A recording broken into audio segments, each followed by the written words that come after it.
Hoje vamos falar um pouco sobre os conceitos gerais da parasitologia. Eles serão úteis para que você possa acompanhar todas as aulas dessa disciplina. Por isso eu te convido, vamos estudar de casa a parasitologia?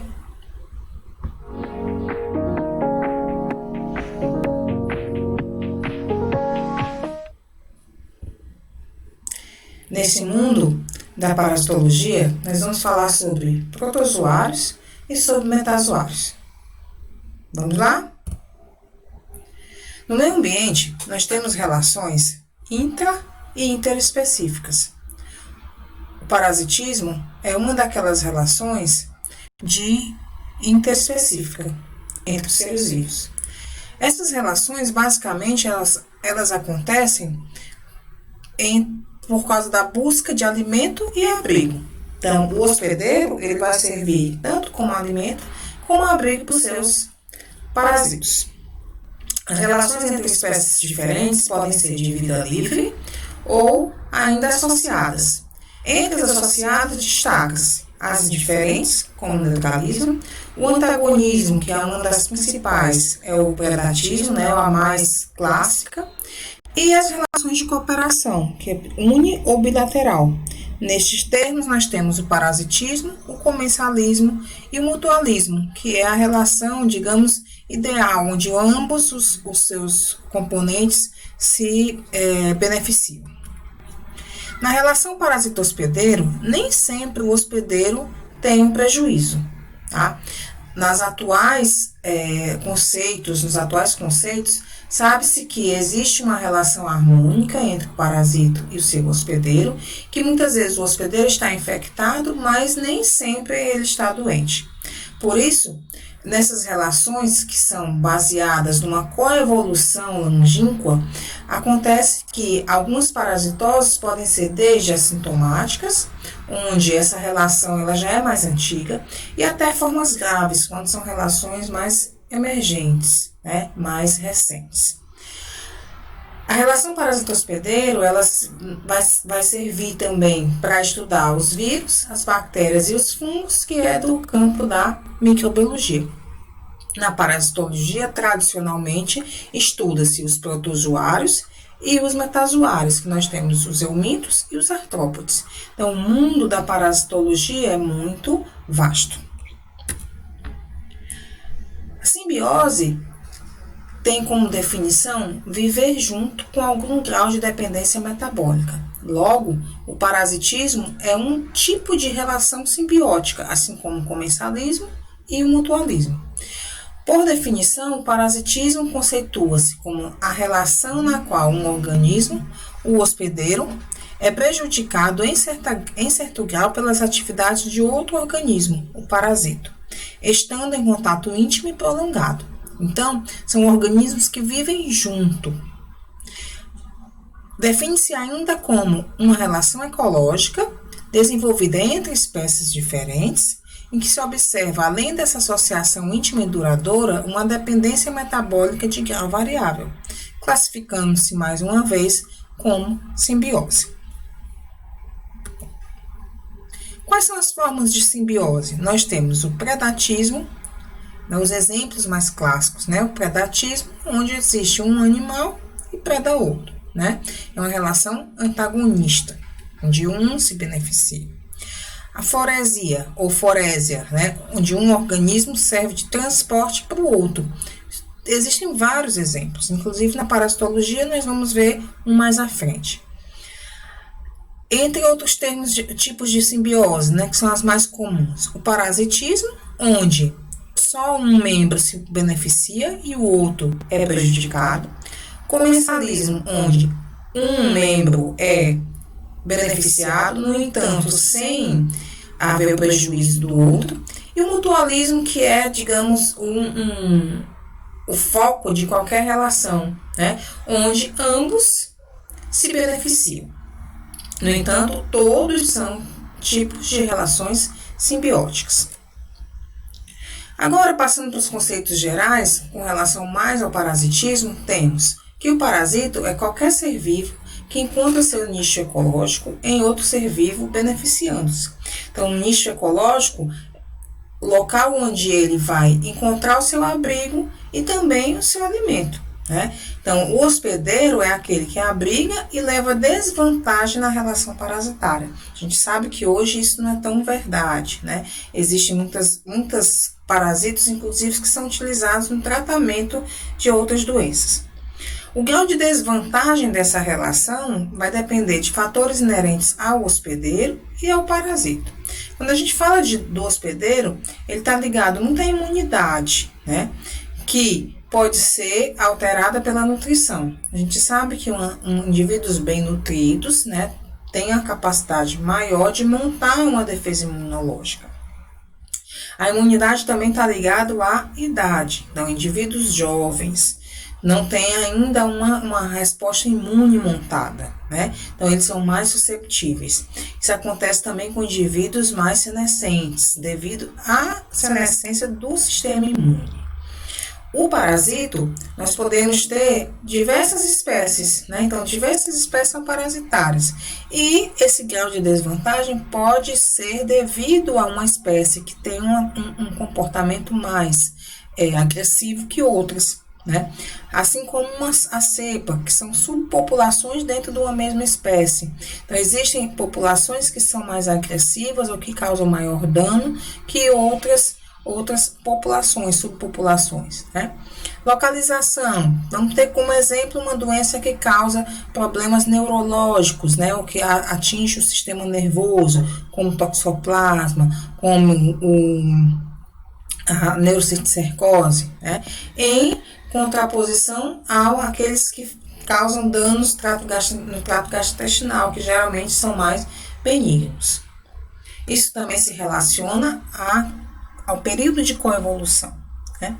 Esses organismos funcionam junto com seu hospedeiro num ciclo biológico, que define-se como um programa de reações fisiológicas a estímulos e sinais determinados, seguidas de ações precisas e cronologicamente ordenadas. Vendo esse ciclo aqui, a gente sabe que ele vai seguir essa ordem, né? O flebótomo vai se infectar, ocorrer mudanças, né, estágios biológicos dentro dele, né, dentro do hospedeiro.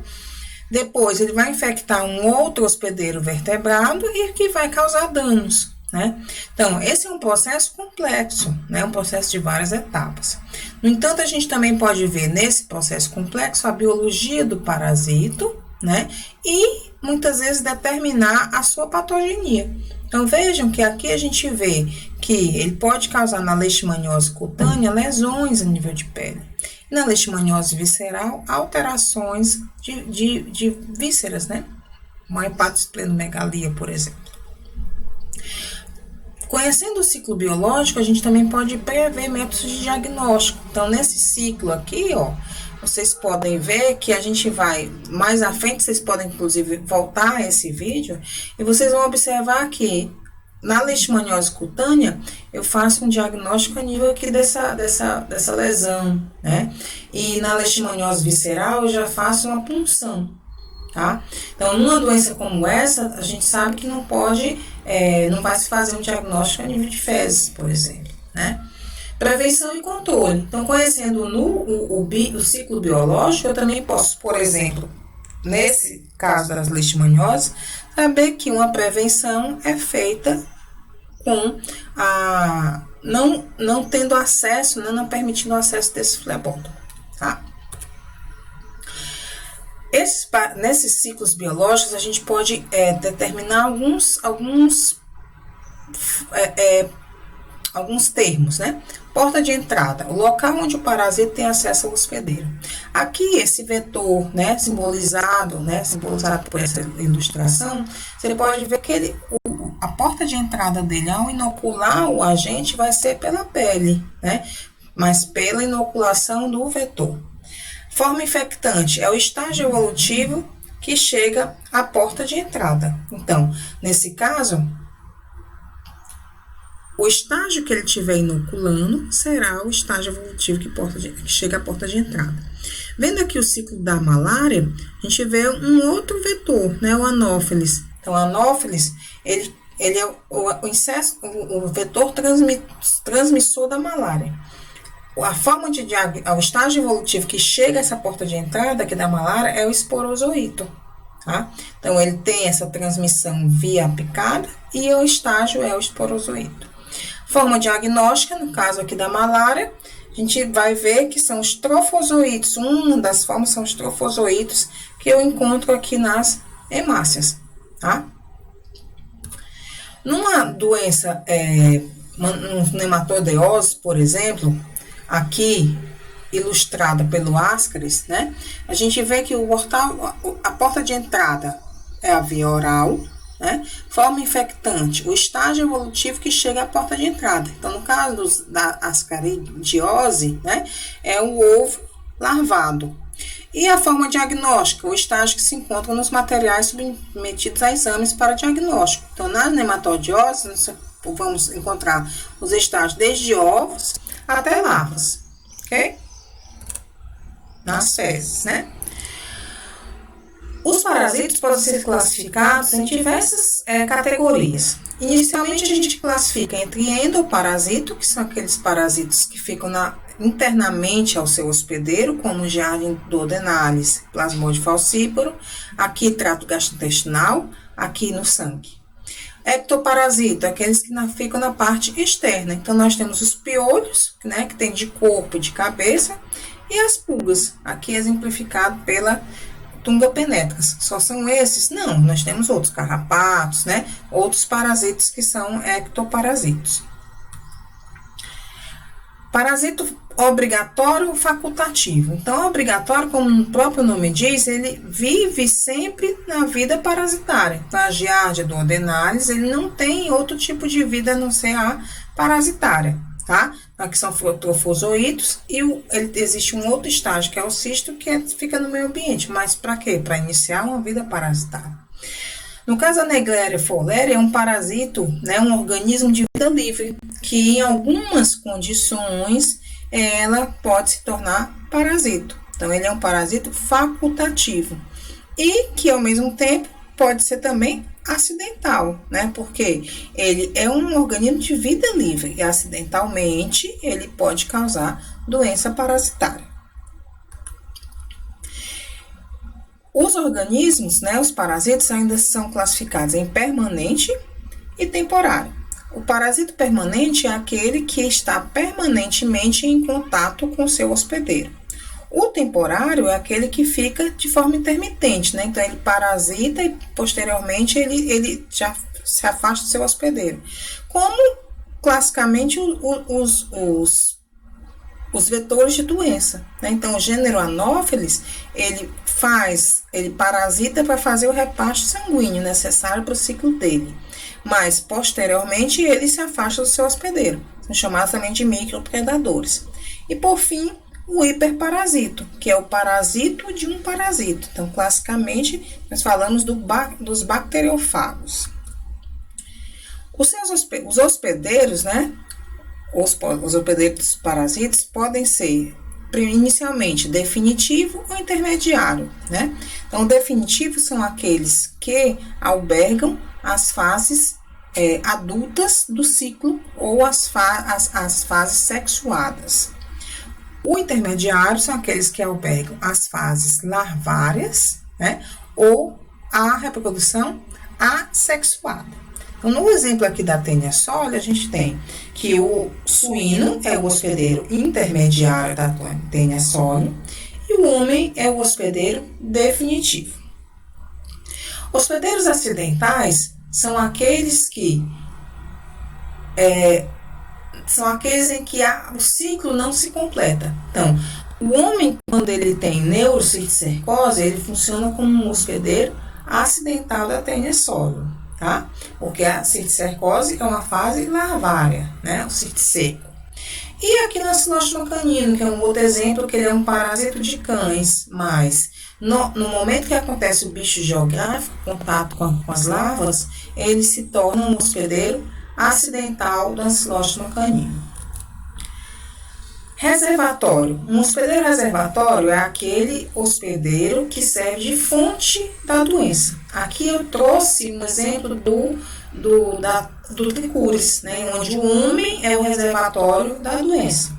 Mas existem hospedeiros que, por exemplo, hospedeiros animais, né? Hospedeiro reservatório, o reservatório animal, que ele é um hospedeiro, né? Que ele é reservatório e é um animal, então é considerado reservatório animal de uma doença, tá? E por fim, o hospedeiro paratênico ou transportador. Aqui, a Dermatopia hominis é um ectoparasito, né? Então, ele usa de moscas, né, de insetos menores que ele, para transportar os ovos no abdômen. Então, ela ovipõe no abdômen desses outros vetores, né? E esses vetores, então, têm uma função de hospedeiro paratênico ou transportador. Aqui também tem uma relação de forese ou foresia. Lembra que eu falei lá no início da aula? A gente ia dar um exemplo na parasitologia. E aqui da dermatóbia com outros hospedeiros, tá? Parasita heteroxeno e monoxeno. Isso aqui a gente vai falar sobre número de hospedeiros requeridos para o ciclo. O parasito heteroxeno ou no ciclo heteroxeno precisa-se, né, faz necessário no mínimo 2 hospedeiros. Um hospedeiro aqui intermediário e um hospedeiro definitivo. Então, a Taenia sólio é um parasito heteroxeno. O monoxeno é quando só precisa de um hospedeiro no ciclo dele. Neste caso do Enteróbios vermiculares, esse hospedeiro é um homem. Então, ele é um parasito monoxeno. Neste caso aqui da malária, nós temos um parasito que é heteroxeno também, né? Porque ele tem um hospedeiro invertebrado e o hospedeiro vertebrado. Neste caso, o Anopheles é um vetor biológico também, tá? Então, ele acontece fases de vida do parasito, do plasmódio, dentro do Anopheles. Então, por este fato, ele é considerado como vetor biológico. E aí, ele ingere uma forma que são os gametócitos, né? Acontece reprodução sexuada neles e eles devolvem para o hospedeiro um esporozoído. Então, acontece uma transformação aqui, tá? Ele é um vetor biológico. Parasita estenoxeno ou eurixeno já diz respeito à especificidade do parasito. Então, a gente tem aqui 2 exemplos. Um exemplo já vem se repetindo, que é da Taenia sólio. Então, ele é um parasito heteroxeno. Mas esses 2 hospedeiros, né, eles só pode ser no ciclo natural, no ciclo normal, o suíno como hospedeiro intermediário e o homem como hospedeiro definitivo. Então, ele tem uma alta especificidade. Então, são 2 parasitos, mas são 2 hospedeiros, mas que são obrigatoriamente o suíno e o homem. Então, ele é estenoxeno. No gênero Leishmania, nós temos também um ciclo heteroxeno, mas que não existe especificidade quanto ao seu hospedeiro vertebrado. Então, ele é um parasito eurixeno. Professora, e aí, se fosse um ciclo monoxeno, ele obrigatoriamente é estenoxeno? Não. Tá? Então, no caso do Enteróbios, a gente viu que ele é monoxeno e que ele tem que ser o hospedeiro dele, o homem. Então, ele também é monoxeno e estenoxeno. Definição de zoonose versus antroponose. Então, uma antroponose é uma doença que é exclusiva, né? Ela é primordialmente do homem. Então, é uma doença com circulação humana, tá? O Sarcoptes cabe tem a circulação aqui no ser humano, é uma antroponose. Causa uma antroponose. A toxoplasmose é uma zoonose. Qual a definição de zoonose? Já é uma doença que tem circulação entre animal e o homem, tá? Antroponose somente no homem, zoonose entre homem e o animal. Então, a toxoplasmose é uma zoonose.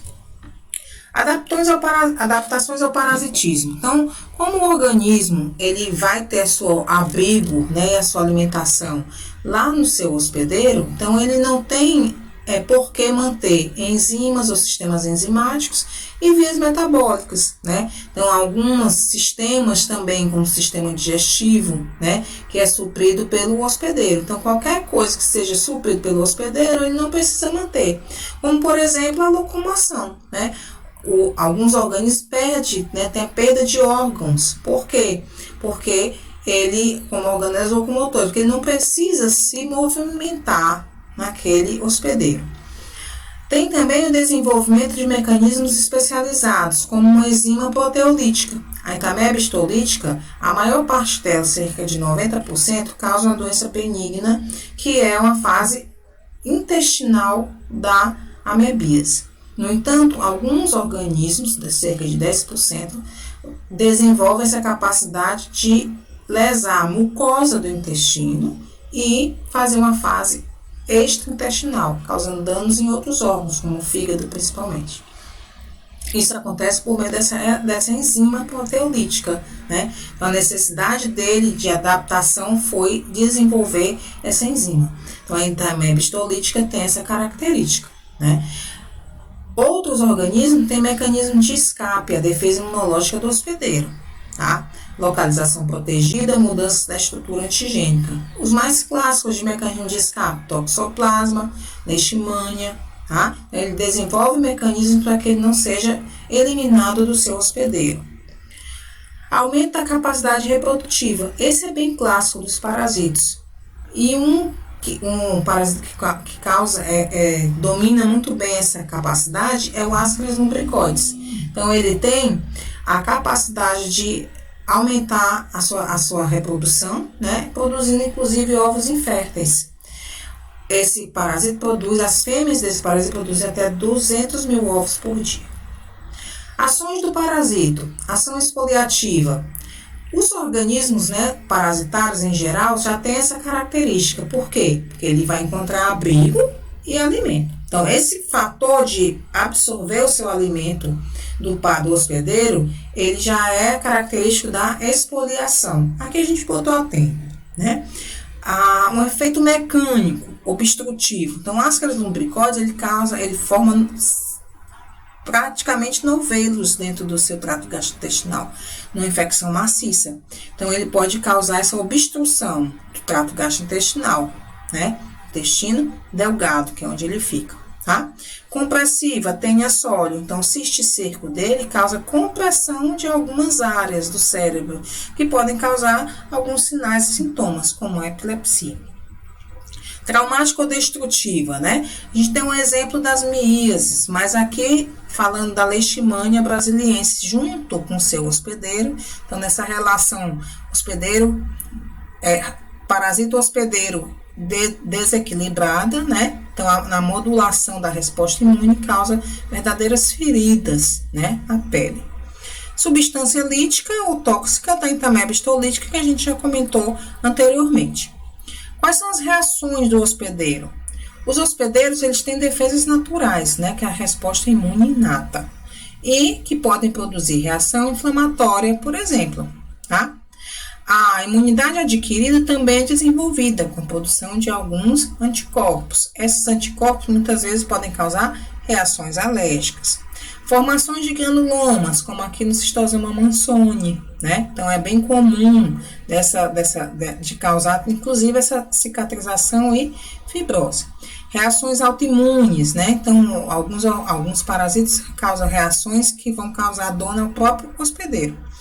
Calcificações. Então, a tênia sóleo, né? Aqui ele tem um cisticerco viável, cisticerco já inviável. Então, aqui, né, um cisticerco que já é calcificado. Então, a resposta do organismo é calcificar, causando, então, a morte desse parasita, após a morte dele. Aqui também a hipertrofia e hiperplasia. Então, a hiperplasia causa a hipertrofia. E isso pode levar a aumento de órgãos importantes do ser humano. Aqui, como recado final dessa aula, a gente sabe que nós estamos juntos com vários micro-organismos que estão no nosso corpo. em relações de parasitismo, relações de comensalismo, quem sabe até de relações de mutualismo, tá? Então, fica aqui o recado que nós não estamos sós, né? Que existe milhões de organismos que convivem conosco. Essa é a nossa bibliografia geral, tá? Então, nós temos os livros que usamos com mais frequência, posso responder por mim, né? E que livros que vocês podem ter acesso com facilidade. Eles estão descritos também aqui, tá? Eu agradeço a atenção de todos. Essa também é a nossa referencial de imagens também, tá? Convido vocês para estudar parasitologia de casa, tá? Curtir o nosso vídeo, seguir as nossas publicações, para que vocês possam, então, acompanhar as matérias os outros vídeos também. Não deixem de assistir os outros vídeos também, como aplicando os conceitos ali em cima. Obrigada, até uma próxima e assistam aplicando os conceitos, estuda parasitologia de casa, curte nosso canal. Obrigada, tchau, tchau.